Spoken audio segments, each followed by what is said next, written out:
welcome back to my channel. My name is Onika Webb, and my goal here is to help you unlock your hidden power so that you can bring your God-given excellence to the surface. I'll be talking to you about how I maintain my God-given excellence, or attempt to. I attract people who are ready to grow. So if you are here, welcome. I'm happy to have you. Let's dive in. What do you do when you receive what you thought you wanted, but you're not fulfilled? Let's talk about it. I work in financial services and corporate in finance. And I have learned that being in corporate, there are three things that's always going to happen. Three things it's inevitable in any company that you're at. It's always going to happen, whether you know it or not, whether you're exposed to it or not. And the first thing is changes. There's always going to be changes in management, in leadership, in teams. Some sort of change is always going to occur. The next thing that I think always occur is chaos. There is always some form of chaos happening, whether you know it or not. In the background, which is things that happen normally, but sometimes they will need to get escalated. And then the last one is when it comes to control. I've learned that there's only so much you can control. There's only so much I can control when it comes to corporate. And so that's the area that I want to lean in today, is focusing on what we can control. And one of the things that I have learned is that having a life outside of work is super, super important, especially in a field like mine in finance, where you can easily work 50 plus hours a week. I found that there's always going to be more work. I've told myself, you could leave at 5 o'clock today, 6 o'clock today. Tomorrow you come back, it's gonna be the same amount of work, and your productivity declines after a certain time anyway, so you're probably not gonna get as much done. I've had to tell myself, like, in order for you to take care of yourself mentally, emotionally, spiritually, physically, you have to be able to separate into, not separate yourself, but separate your responsibilities, that they're all important. One of the things that I've learned that I'll talk about later is when I say I'm doing something, I'm all in. I am dedicated. So if I love my job, if I'm focused on my job, that's what's getting my time. But I've learned that we were called to live whole life, that we weren't just called to do one thing here and let everything else fall apart. And that's what I was doing at some point in my life. But I've realized that it's so important to ensure that every part of your life is getting the right amount of time that it needs from you to flourish. And if we give 50, 60, 80 hours a week to our job, we barely have time for our personal life. We barely have time for a relationship. We barely have time for ourselves. But that's exactly what happened to me. In a previous role that I was in, I was spending so much time. Like, it was just so busy. There was so many things that needed to get done. There was a lot of heavy deadlines, and it was so busy, you guys. And I would come home, and the only thing I would have time to do is sleep. I didn't even have the energy to talk to my family, my friends, like legit tired. Doing work that I love, but legit tired. And I remember I got to this point later in the year, and I was like, I love the work that I'm doing, but I'm genuinely unhappy right now. Like, I am unhappy and I am not fulfilled right now.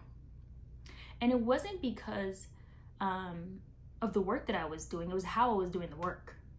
I was putting so much of my time into this one thing that I've neglected the things that has helped me even get there. And so I was like, okay, Onika, we need to make some adjustments. Like, I was like, I am tired of this. I do not want to feel this way. I know this is not the optimal life that God has for me. One of my breaking points was when I started breaking my personal values that I set for myself, that I said, I'm not going to do this. And then I realized little things would come up, and I was doing it, and I was like, this has to change. This is not me. And I was conforming and doing what others were doing, but that's not what I was created for.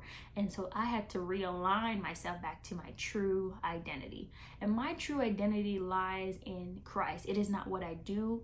It is not my accomplishments anymore. It is not the amount of hard work I put in something. My identity is in Christ. I am a child of God. I identify as such. And so I receive and I live by the laws that He has set for me. And so when I realign back myself, and I'm like, okay, let me take a step back. And I remember asking myself this one question: what truly matters to you in this life? We live in a world where stuff happens left, right, center, up, down. And I said, Onika, is it money? Is it fame? What is it?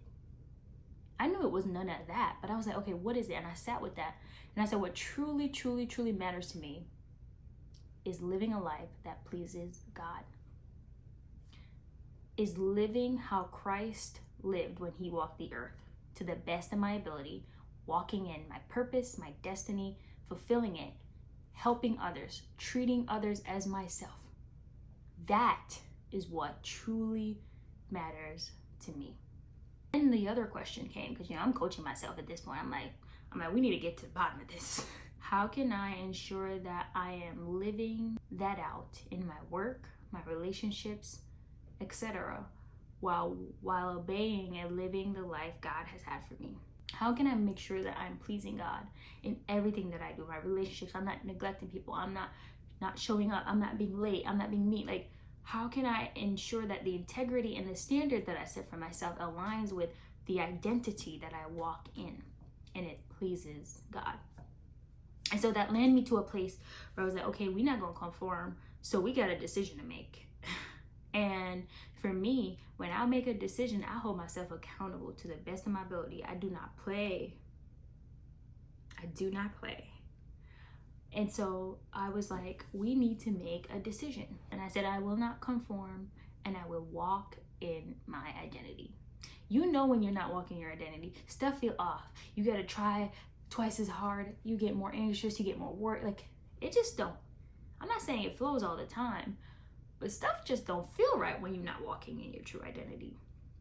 And so there was 3 things that I kind of try to bucket them in an area where you'll understand. There's just 3 things that I kind of aligned the choices that I needed to make daily so that I was not conforming and that I was walking in my true identity, whether if I'm at the job, whether if I'm on YouTube, whether if I'm writing, whether if I'm talking to somebody on the street, whether if I'm traveling, whatever it is. Them into 3 buckets. And the first bucket is central. And I call this central because it's like the foundation is how I see it. And these are my non-negotiables. What am I not willing to compromise on? What am I willing to stand on business about, even if it requires sacrifice, if I say the answer? And the number 1 thing was, do not neglect your time with God in the morning for devotion, prayer, etc. That was the one thing I was like, I've been slacking on this. I cannot show up my best self at work. I cannot show my best self for people if I don't fill up my well. If I don't pour into me. These little motivation talks, they don't fill me up. They don't. The word, reading, praying, meditating, solitude, that's what fills me up. And I was like, I've been going on a 10 and I barely have time for quiet time. This is just not it for me. And so that's one of my non-negotiable to this day. I do not neglect that time. I shift the time to wake up earlier if I have to and get less sleep. Number 2 on that is I do not go against my personal values. Anything that makes me compromise what I stand for. Here are my values: honesty, love, courage, accountability, communication, and integrity. Those are my top values. Anything that makes me go against any of those, that's a non-negotiable for me.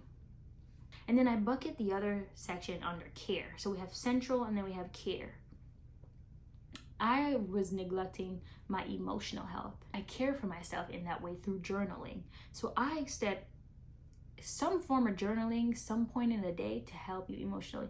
If that's in the morning, if that's in the night, of you getting stuff off your chest throughout the day. And then number 2, set aside time for what's important. Go to your appointments. Do not neglect your health. Go to all your appointments. Like, I would shift stuff back personally to make it fit for the job. And while you might need that a couple times, it shouldn't be a habit. Your health should be priority. Your mind should be priority. If you don't show up, if you don't take care of yourself, you can't take care of others. You cannot show up your best self. And that's what I realized for me. At least I can't do it. You getting half of Onika that day. And I can't walk in my identity if I'm showing up half of myself. And then the last one was community. So we have central, care, and community. Do not neglect serving or going to Bible study or church. intentionally plan ahead and pray for my friends and family, etc.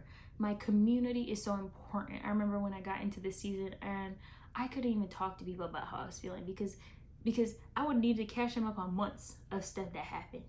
And I just didn't have the time. I kept saying that I don't have the time. And it's like, you have to make time for what's important. And if my community is important, I need to make time for my community. My identity used to be my independence, my accomplishments, my hard work. But that only lasted for so long. And so I want to encourage you today that your identity is in Christ. Everything else in this world is temporary. You might not believe me now, but there'll be some point in your life where you're going to be like that girl on YouTube with the shortcut. Period. This is my first time getting a cut and a trim in like 3 years, y'all. But that girl, she was right. I want to encourage you today. Start your journey of discovering who you are and walk boldly in that. And if this is something that you need help with, I want to encourage you to join my newsletter. It's a free newsletter called The Highest Version of Myself. In this newsletter, I am vulnerable about the challenges that I have overcome, about the things that I'm going through that helps me become the highest version of myself. I'm releasing a community for women soon that will help you grow both personally, professionally, and spiritually to become the highest version of yourself. I want you to join the newsletter, and when that will be released so that you are updated. Thank you guys for listening to me today. Go be bold in your work, in your relationships, in your self-care. I love you. I'll see you in the next one. Bye.